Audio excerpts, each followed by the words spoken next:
This is the REDMAGIC 10 Pro. This has specs galore. A Snapdragon 8 Elite, the most badass chip you can get in a smartphone.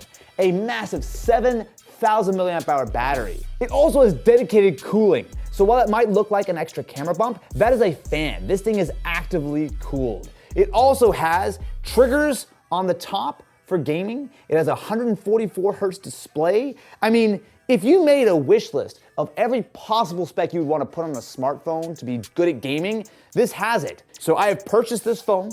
So while the MSRP is $800, I found it on sale, I grabbed it for $636. And it is not only the same price as essentially an iPhone 16e, but it is less than half the price of a Galaxy S25 Ultra with the exact same chip inside.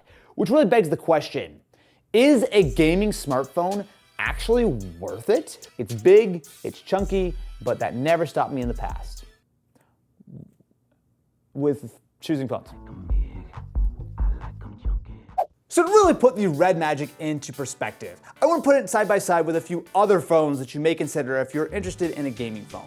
Last year when we took a look at the REDMAGIC 9, what we saw was that it delivered good performance, but there were some certainly major trade-offs when you compared it to something like an iPhone or a Galaxy, you know, the normie phones that don't have RGB rings and AI assistants, which I'm sad to say they took off, what was her name, Nora?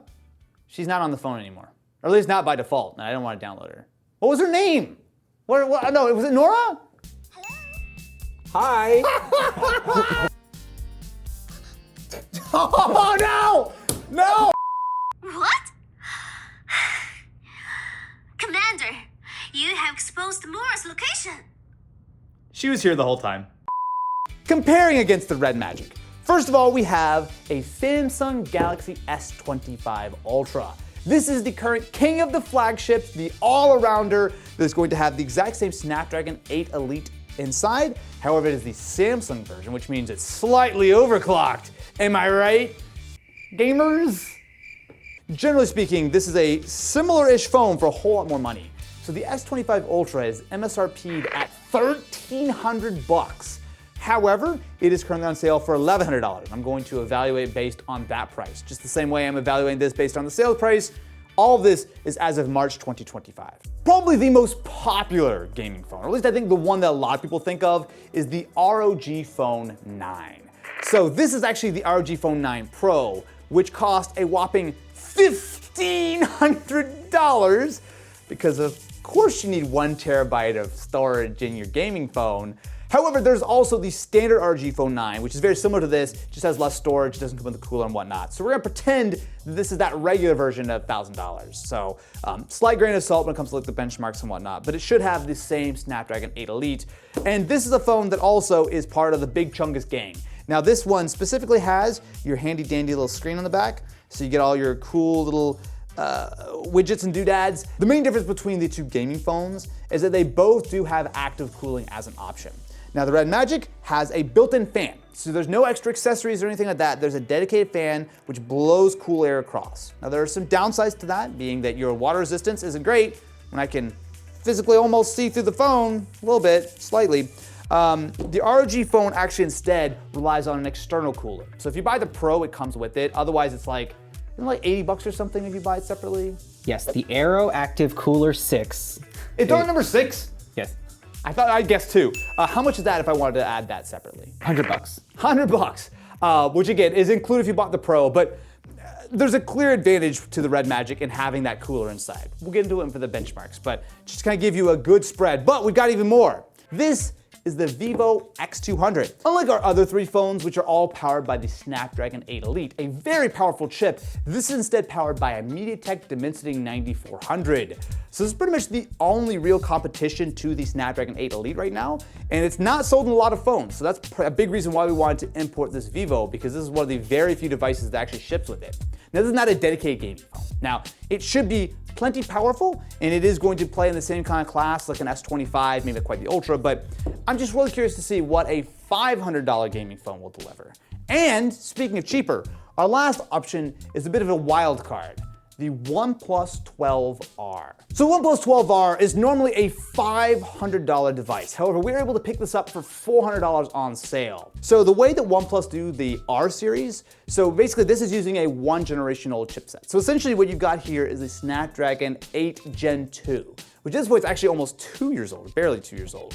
However, at $400, I think this is a good example of not only the kind of performance you can get from a $400 phone on sale, but importantly also what you're gonna look at if you were considering buying a used flagship. All right, let's run some benchmarks on these and see exactly what you're getting when you spend everything from $400 to $1,000 plus on your gaming phone. And if our REDMAGIC can hold up and not catch on fire. It shouldn't be a huge surprise, then Geekbench, the 3 Snapdragon 8 Elite devices are clearly superior. So especially when it comes to single thread, there's a ton of performance here. The Vivo does pretty well, but the OnePlus 12R definitely falls behind. It is 2 generations older. However, I would put a little caveat on this.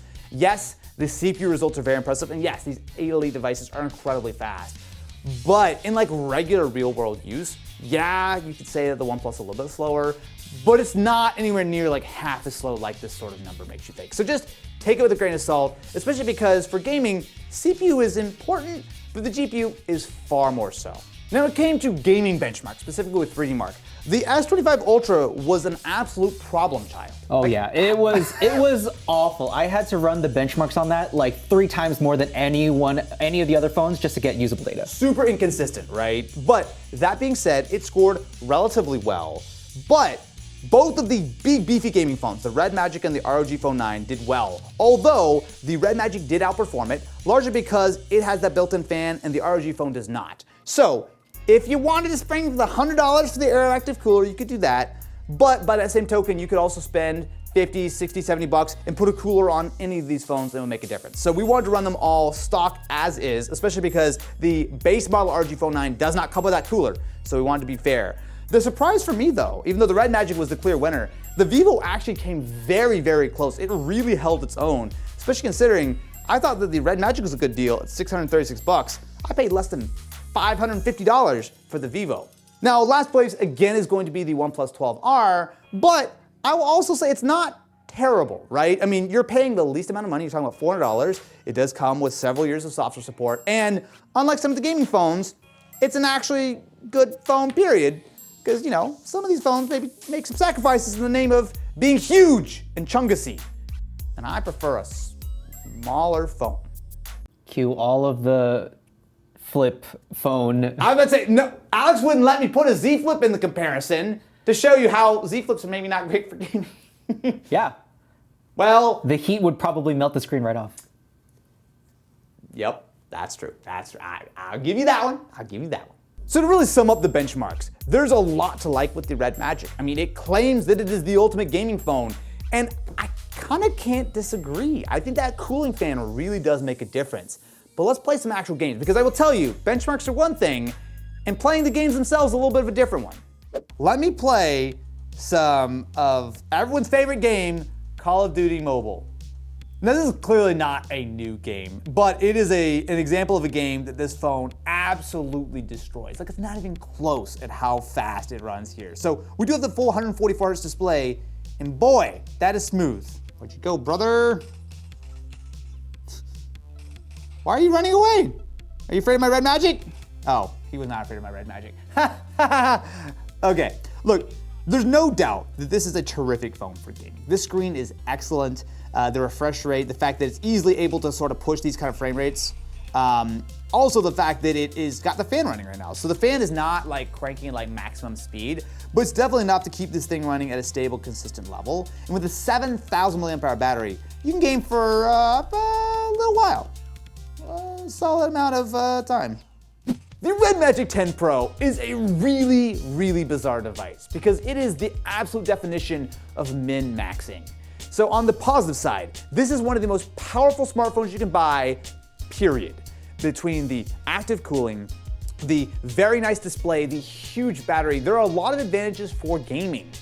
And especially when you consider that even if the 12 gigs of RAM isn't enough for you, you can outfit this all up to 24 gigs of RAM, a 1 terabyte SSD, And you can also get much cooler colorways. This black one, I mean, it was the cheapest one, but it looks kind of generic town. Like some of the other ones, like the transparent, the white, actually I think look really cool. But I don't think I can recommend this for most people. Yes, this is a great gaming phone, but it's not a great regular phone. Now, I completely understand that everyone can appreciate a lot of performance, a big battery, and a nice screen, and a headphone jack, and good speakers. Like, these are all important things.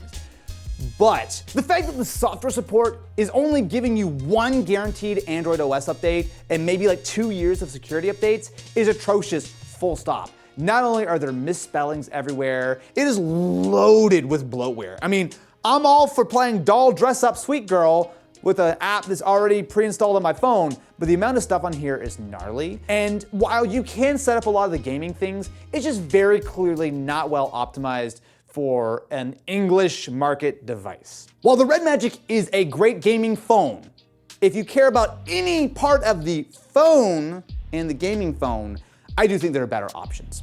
So the OnePlus 12R actually impressed me a lot. Yes, it is the least powerful phone here, but at $400, you're still getting guaranteed multiple more years of software updates, and the software is correctly spelled everywhere, which is very lovely. And another good recommendation would be to buy that slightly used flagship. So something like a Galaxy S23 Ultra, or even the OnePlus 13R, which is the slightly newer version of this with a little bit more performance, is all still in this sort of like $300 to $500 range, depending on if you get used or new. And I think that there's a lot of value there. I still remain unsold on the idea of dedicated gaming phones because while they look like a great deal on the surface, they don't quite hit. The Vivo actually comes pretty close. It's just difficult for me to recommend it given the fact that you have to import it, the software support may be a little bit spotty, and it has some of the same problems where it's clearly a phone that has been translated. It's not quite as smooth of an experience, at least if you're buying it in the US. But I'm curious, what would you pick if you really care about gaming? Because I think there are a lot of options out there, one of which would be, you could also consider iOS, because they'll tell you some iPhones are pretty good at gaming and a lot of games are better supported on iOS than Android. Did I just recommend people to check out an iPhone in my gaming phone video? You sure did, bud. Uh-oh.